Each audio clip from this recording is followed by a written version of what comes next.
CSK এই প্লেয়ারটাকে ছেড়ে মানে মস্ত বড় ভুল করছে। মানে সেটা হলো মাথিসা পাথিরানা। হ্যাঁ, বল দেখে চেন্নাইয়ের লোক কান্নাকাটি করছে। কেন এখন মানে এত মানে বল করছে না এত স্পিডে, মানে বিশাল বল করছে। মানে মাথিসা পাথিরানা বলতে গেলে এখন ফিট হয়ে গেছে, ঠিক আছে। আর কলকাতার জন্য এখন যেহেতু কিছুদিন পর আবার প্র্যাকটিস ম্যাচ শুরু হবে কলকাতায়, ঠিক আছে। সেখানেও ওকে মাথিসা মাথিসা পাথিরানা দেখতে পাবে, ঠিক আছে।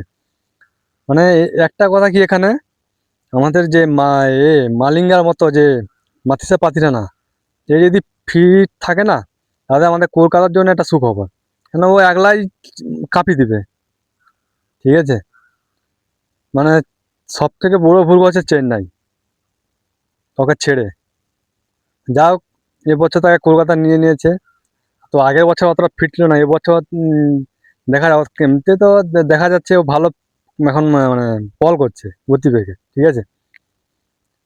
এখন খেলার মাঠে সেটা কিভাবে প্রমাণ করে দেখি।